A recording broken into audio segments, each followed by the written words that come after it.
You gotta love to wait slow more.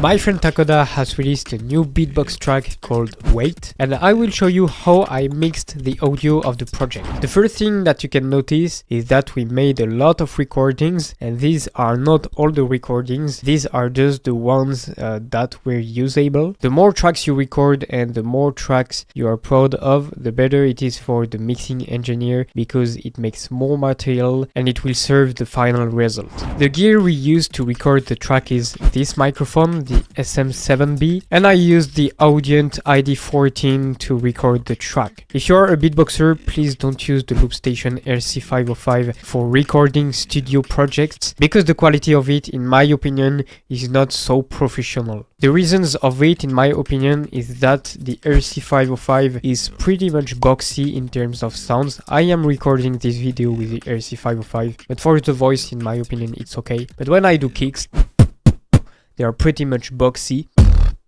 The transients are kind of boxy as well. And EQing doesn't always fix this issue. It's more like a feeling, a color. The other issue with the RC505 is that the peaks are not controlled. Sometimes it can peak a lot for a sound and it creates very thin sounds. And when we are recording and mixing, we do not want thin sounds. We want thick sounds because the thickness creates the body of the sounds. It creates the punch and the energy. We can already notice that the sounds are pretty thick. Like the thickness of sounds, this is the voice, this is the beatbox. Let's listen without any process. By comparison, this was my Florida Beatbox Battle wildcard, recorded with the SM7B and the loop station RC505, and listen to the sound. To me, the kicks don't sound good. You can see some peaks right here, creating a very thin sound. Of course, the audio is flat because it's not processed. Before recording any track, you imperatively need to know your BPM. If you are doing a house track, you should know your BPM, maybe 117, 120. And as you're doing music, you should also know the notes that you use. You must stick to the same scale, otherwise the different parts will sound very weird, unless it is intended. So if your track sounds like this, you should always use the same notes from a recording to another. And don't change like. This is an extreme example, but many artists are not really comfortable with what they do, so you need to know your track as much as you can. Before recording, set the project to the right tempo, and when you have your track, when you have recorded the track that you like, it will be like this in the project. You gotta have to wait some more. So you have to, for example, take the snare as a reference. I know this snare is on the second beat of the track, so I can calibrate the timing of the track. Wait some more, 'cause I can't give you my love. To wait some more, 'cause I can't give you my love. So. Okay, the timing is great. Now I can go to the next step. The next step is to fix the timing. So if you have some timing mistakes, you can fix them. For now, this is okay, but you can still correct if there are tiny delays. Like this. The short bass is a little too long, so maybe correct like this. The kick here is a bit too early.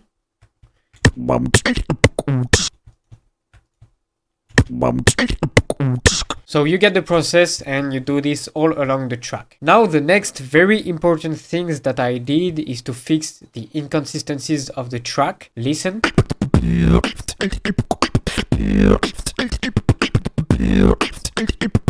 There are some kicks and some snares that are weaker than others, and for example there is this slip oscillation that is not clean enough. So I had to take other sounds and replace them by better sounds. For example, this slip oscillation was replaced with another one of the track, playing the same note, of course.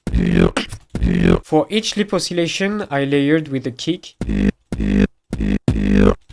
Even if the kick sounds better with the lip oscillation, with the process it's better. Initial kick with the lip oscillation, and the one that I layered. It is for the consistency of the track because all the replaced kicks are the same sample to create a solidity in the track. Let's listen with the process.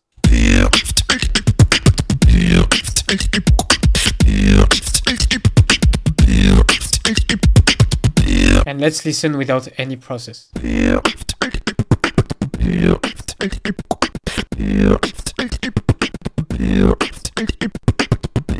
I will talk about the process a bit later, but let's take another example with another part of the track. This example will be more audible about what I mean about the kicks. This is the rough track without any process, and listen to the kicks.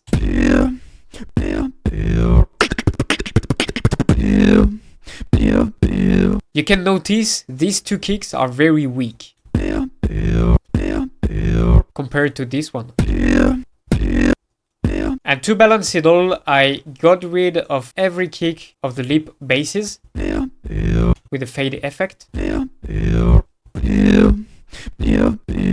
So there's just the lip oscillation, and I layered with a stronger kick. Of course, here it doesn't make sense because there's no process on the kick.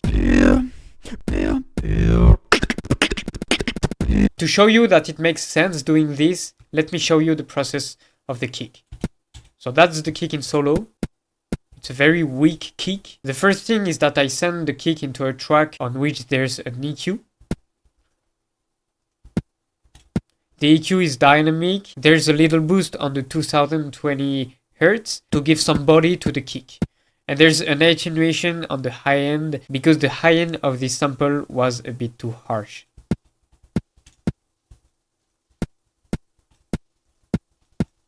Then the kick is sent into another bus. This bus has a bass subfilter, which is a free plugin with an extreme resonance, because as the sample is weak, I can go for an extreme resonance. But if you do EDM and have strong kicks like this, you won't need a bass subfilter on it, because the sample has already some great low end. So the kick has this bass subfilter. It has also this free plugin, which is Neutron 3. It has different effects like compressor, equalizer, exciter, and transient shaper. Here I use it as a transient shaper to reduce the sustain in order to get rid of the noise. Then there's a compressor to give some attack to the kick, and a wave shaper acting like a soft clipper. This process is mostly for the attack and the click of the kick, and not for the body, because this doesn't even sound like a kick. It sounds like a very clicky thing. It is important to make a clicky kick in that case, because on some sound systems like in the car, the kick wasn't noticeable enough. So the more your kick is clicky, the more you can hear the kick in any sound system. But of course you need body to your kick, you need some sub frequencies. That's why I created another bus. Actually doing another bus wasn't needed because I could just put these plugins here just after in the chain, but I wanted to do so. There's a noise denoiser. This denoiser is very good for the voice as well, and it is free. Then there's an EQ to enhance the high frequencies and the low frequencies. Then I have another 3 plugins, the equalizer, a transient shaper for more attack on the kick, and a compressor to crush a little bit the peak, and so the lower parts in volume of the sample gets higher compared to the peak. So it gives more detail to the kick. Then there's a soft clipper to attenuate the peak. You can see that it peaks to almost -9 with the soft clipper. It peaks to -11 and it sounds the same. So it makes your master track breathe a little bit in terms of peaks. And the OTT, which is a free plugin, it's an upwards and downwards multi-band compressor. very good to give some punch. In this case, I just use it as a downward compressor. It just attenuates the peaks and it doesn't make the lower parts higher in terms of volume. The depth of it is also very low because if I put it too high, it crushes the kick too much in my opinion. And I enhance the high frequencies. I could even go more with the low. Yeah, it's good with more lows. So yeah. And what I could even do, I didn't do it, but is add another bass subfilter to create even more sub-frequencies to the kick. And I remember trying, but at this point it didn't sound human anymore. Get it? It's not even anymore human. And with the current process, it sounds like this.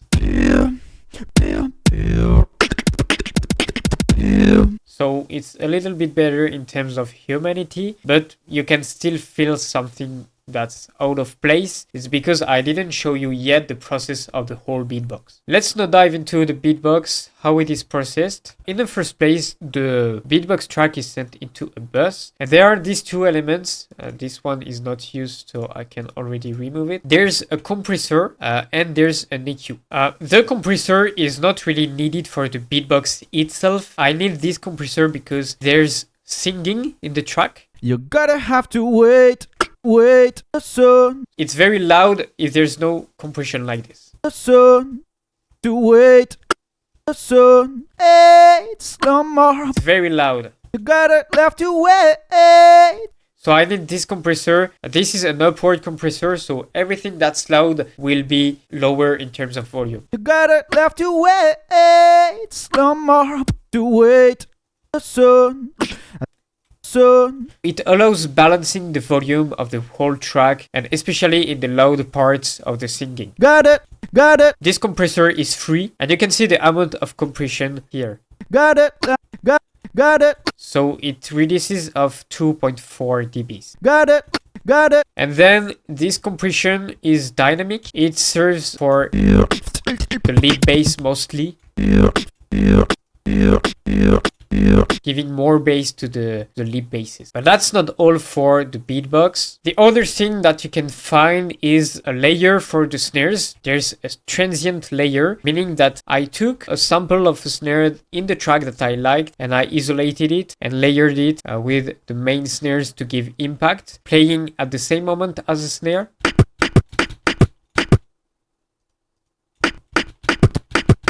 Here we can't really hear the difference because I didn't show you the process of the transient. Here we can hear better the impact.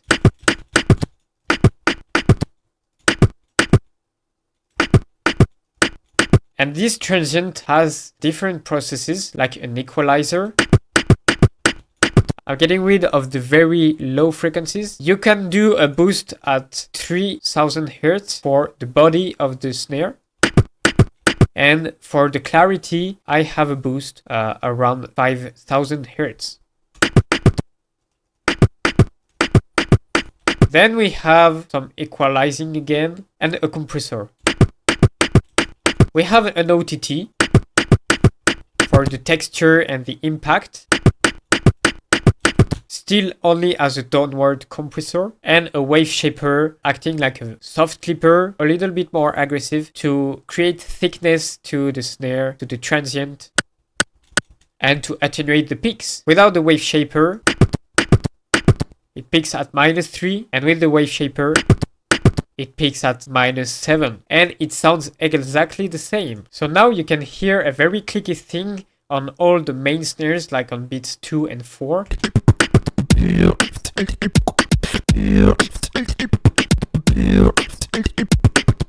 And of course this sounds kind of extreme because I didn't show you the rest of the process of the beatbox. The beatbox track is sent into 2 tracks, making like a parallel process. We have this track, it has a denoiser, an equalizer again. It has some transient shaping. And compressor. Sounds louder now. Again, a soft clipper for the peaks. An OTT for the texture and the attacks. I like it this way. Maybe some of you will find it a little bit extreme, but I very like it this way. And there's small reverb. And there's this other track, which is a parallel process, mostly to create thickness. It almost have the same parameters actually. This one is useless, we can remove it. There's again some reverb. Very slight reverb. In this case, I didn't send the reverb in a parallel track. There's a little bit of dry and wet, but it's not a big deal in that case. And a side EQ for the reverb, so it doesn't play too low in the stereo image. And that's how it sounds in the end.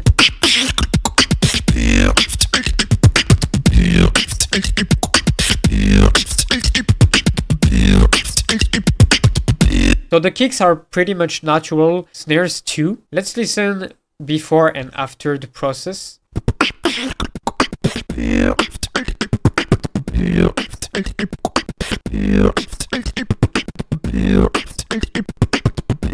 Now with the process.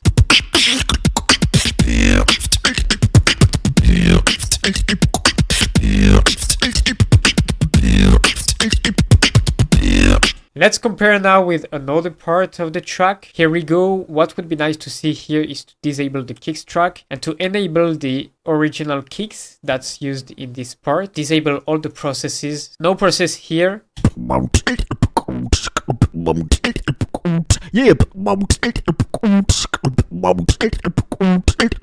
Let's enable the processing to compare.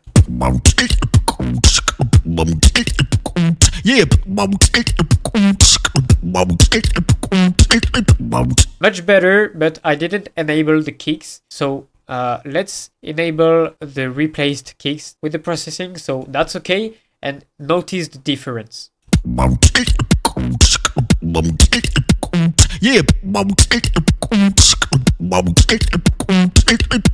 The kicks make everything in that case.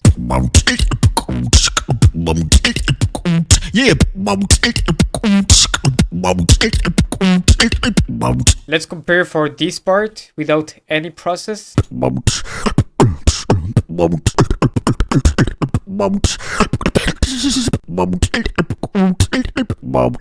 With the process.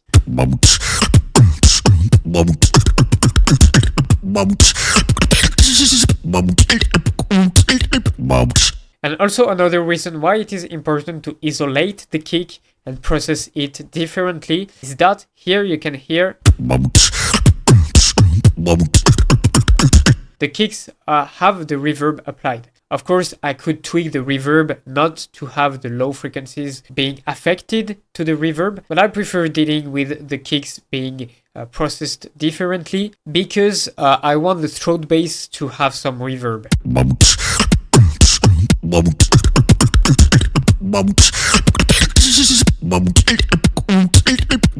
And the kick plays in mono, so that's very important as well. Now let's compare on singing parts. So without any process. Gotta have to wait some more, 'cause I can't give you my love so soon. You can hear so soon, very loud. Soon, I like to play with fire, desire. You gotta have to wait some more. It's good that there are some loud parts because that means he has energy when singing, and it can be just corrected with the compression. So let's apply all the effects. Gotta have to wait some more, 'cause I can't give you my love so soon. I like to play with fire, desire. You gotta have to wait some more.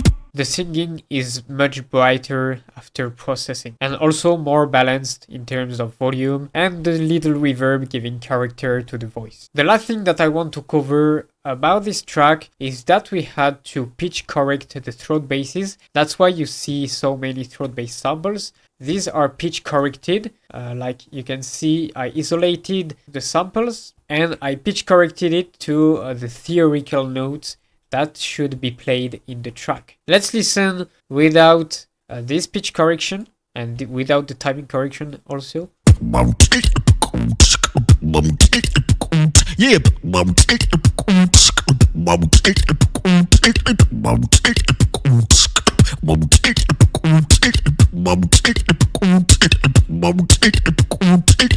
If you can do this live, this is already amazing, but in studio we have to be precise on the notes. The music has to sound the best, so the pitch correction makes a difference. This part is pretty much precise because the notes aren't so different.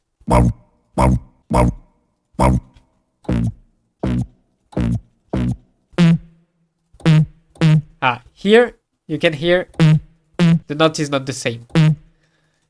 Because of course, as a mixing engineer, I worked with Takoda a lot. He told me, okay, this part maybe the note is not the right one. He knows his melody, how it should be, so his feedbacks are very important.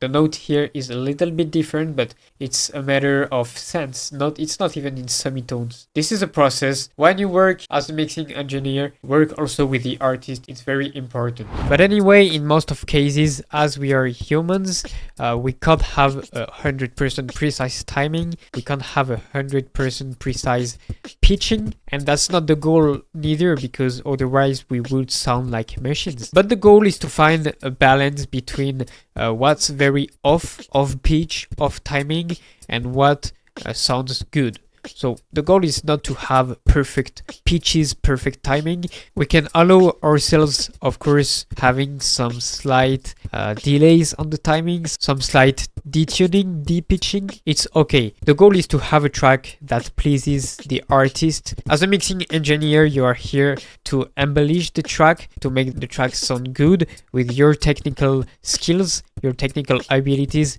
but also creative skills. I was there saying, okay, the kick has to be like this, has to sound like this. I think this is a good choice doing this way, but always ask for the artist if he likes it, if he likes how it sounds. Like in this project, I was telling to Takoda, okay, I think this kick would be better with more subs, but he told me, okay, maybe we are losing some humanity to the kick, so better decrease the sub resonance. And that's how we came out with this track. Anyway, from the recording to the mixing to the final version of the mix, we spent more than 18 hours on it, so that's a lot of work actually. I love mixing tracks, I love making the tracks sound good but also sound human. If you want to know more about mixing, about mastering, you can join me and my community on Telegram. I share tips about beatbox, about producing. You can also book lessons if you want to go further in production, and also you can tell me in the comments if you want more tutorials about processing the beatbox as a mixing engineer. I hope you enjoyed the video and see you next time.